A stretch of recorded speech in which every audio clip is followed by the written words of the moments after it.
en ese tiempo y 10 minutos aplaudiendo a un tipo que no saben dónde está, pero que la esencia está ahí, es el Che Guevara, que hacía muy poquitos años, hacía 7 años, había entrado junto con Castro en La Habana cuando salió Batista. Entonces, y que había dejado su sillón en el ministerio. Entonces parece que a él le conmocionó tanto que esa ovación, que a partir de ahí asumió cierto compromiso, que por eso ahora podemos recordar, quizá en muy poquito tiempo, el compromiso que también adquirió con el gobierno de Allende en Chile y el compromiso que adquirió en Nicaragua. Sí.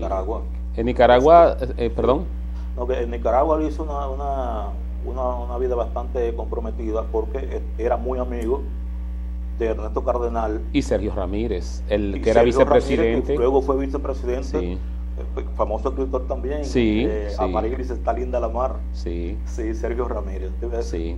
Yo iba a hablar precisamente de esa misma línea. De Nicaragua, en el tiempo que él estuvo en Nicaragua, él escribió un libro que se llama Nicaragua tan violentamente dulce, que es uno de los libros. Y de Chile, para defender el gobierno de Salvador Allende, él escribió el libro de Manuel. O sea que son dos de los libros políticos que él escribió. Pero a Cortázar no le fue bien cuando se dedicó a la defensa, como decimos, de los más necesitados en la política, porque Cortázar no es que fuera ingenuo, pero era un hombre sincero.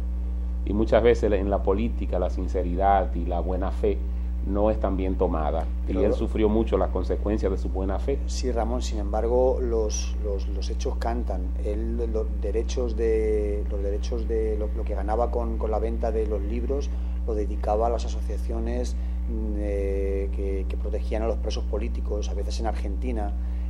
Luego hasta muy tarde estuvo siendo miembro permanente de las asociaciones que se preocupaban por los presos políticos. O sea, el hombre se comprometió económicamente y con trabajo y con reuniones inacabables, interminables, por una causa que él creía justa, con toda su ingenuidad, pero lo demostró y la línea de su vida fue así. Que no fuera conveniente desde el punto de vista tal vez económico de reconocimiento, porque hubo gobiernos, los gobiernos argentinos, sobre todo las dictaduras militares, lo obviaron completamente, siendo quien era. Bueno, en España también mataron a Lorca, es una lástima, y en ese aspecto tal vez no le fue bien, pero a mí me parece que es alguien auténtico porque ha cedido ante lo que podrían haber sido sus intereses por un compromiso social, por una causa que cree justa. Entonces, dentro de toda su ingenuidad, a mí me parece que hay que quitarse el sombrero. Coherente, fue coherente. Él, de hecho, tuvo éxito con uno de los libros, no recuerdo cuál de ellos es, y dedicó todo el dinero recaudado, todo el dinero que le dieron por el libro, lo dedicó a la causa de los presos políticos en Argentina. Creo que fue el libro de Manuel, el libro de Manuel que se hizo famoso. Sí. O sea, que Cortázar realmente tuvo, aunque no tuvo, digamos, ese despliegue de García Márquez, de Ernesto Cardenal, de Sergio Ramírez, pero sí tuvo su compromiso. Lo que pasa es que la vida de Cortázar realmente era una vida europea. Era una vida europea, aunque él estaba identificado con Latinoamérica. De hecho, lo comentábamos en comerciales, que formó parte del Tribunal Russell.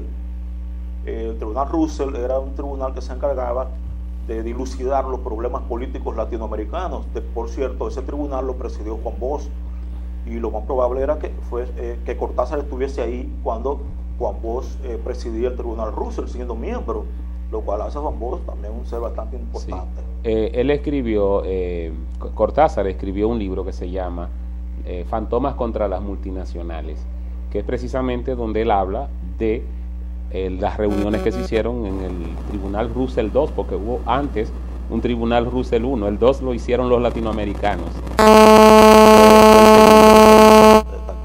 Entonces, hay una parte que no quiero que acabe el tiempo, nos quedan apenas 4 minutos, la relación de Julio Cortázar con los autores franceses, los autores extranjeros, los europeos, y con Borges. Rápidamente. Relación Cortázar con Borges. Sí. Bueno, podemos decir que están considerados los dos más grandes escritores. Borges y Cortázar son los dos más grandes escritores de Argentina de todos los tiempos, es indudable. Se conocieron, fueron grandes amigos. Borges dio a conocer a Cortázar. ¿Qué más se puede decir de ellos dos? Era más mayor Borges y era más conocido cuando Cortázar estaba empezando, y lo que hablábamos antes, parece que le alzó, le levantó, porque supongo que el estilo le gustó, pero los críticos siempre han comparado.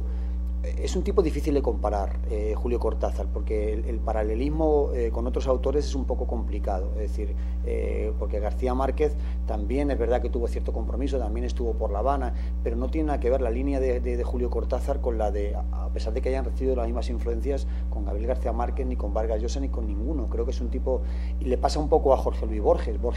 ¿Con quién se compara Borges? Es difícil de compararle, son tipos que tienen una línea muy particular y es difícil de comparar, pero sí los críticos han hablado de Cortázar en cuanto al cuento, por lo menos, sí que lo han comparado, como decía al principio del programa, con Edgar Allan Poe, que fue quien le movió a él el tema del cuento, porque le impactó mucho todo el suspense de Edgar Allan Poe. Sí, lo han comparado incluso con Anton Chekhov. Sí, Oscar, los cuentos de Cortázar no se parecen a los cuentos de nadie, porque Cortázar hizo lo que le dio la gana. Lo que le dio la gana. Y cuando un escritor hace lo que le da la gana, y es un escritor con una gran formación, como lo era Cortázar, tú no lo puedes comparar, no da comparación. Tú te lees un cuento como Usted se sentó a tu lado, y tú dices, ¿de qué me está hablando este hombre? Hace unos juegos, unos trastueques del lenguaje que no se ve en nadie. Era demasiado personal. Y esa vida que él vivió, y esa soledad y todo eso, yo siento también, y así rápidamente, que los escritores que viven en soledad luego tienen un deseo grande de comunicar. Entonces ese deseo de comunicar lo llevan a la literatura, y por eso uno siente esa intimidad cuando uno lee a Cortázar. Sí, es una consecuencia. La soledad, sí. La soledad a la mayoría de esos autores, a la soledad les ha invitado a combatirla leyendo, y no cabe duda que igual que García Márquez o que muchos de los grandes, Cortázar era un excelente lector. Dice que había leído miles de volúmenes de libros, y entonces no cabe duda que un hombre que ha leído tanto tiene mucho para dar, o tiene mucha más posibilidad de dar. Y hay que hacer notar que el caso de Cortázar, hablamos de estructuralismo, hablamos de vanguardia, pero no hablamos de existencialismo. Hay mucho en las obras de Cortázar, sobre todo en la narrativa larga, del extranjero de Albert Camus, de la náusea de Jean-Paul Sartre, y de la filosofía también existencialista de Bergson, Kierkegaard y Heidegger. O sea que un hombre que ha leído tanto, lógicamente, de un movimiento que entrampó a Europa por más de 2 décadas, creo, pues debió también estar influenciado. O sea que esa parte también de la literatura de Cortázar hay que verla, que es el existencialismo. Señores, lamentablemente se fue el tiempo. Se nos fue el tiempo. Palabras al viento. Un minuto nos queda. Nada, esperemos que los televidentes hayan disfrutado de todas estas anécdotas y de este dibujo o este esbozo, por lo menos, que hemos hecho de Cortázar, y sin tener intención didáctica, pero sí que hayamos podido aportar algo al conocimiento general de todos los televidentes. Muchas gracias a todos ustedes por estar, como siempre, ahí esperando estas palabras al viento en Agenda 3, Canal 3, Costa Norte Network TV. Mañana será otro día aquí en Agenda 3. Los esperamos. Feliz resto del día y hasta mañana, si es que Dios lo permite. Bye bye.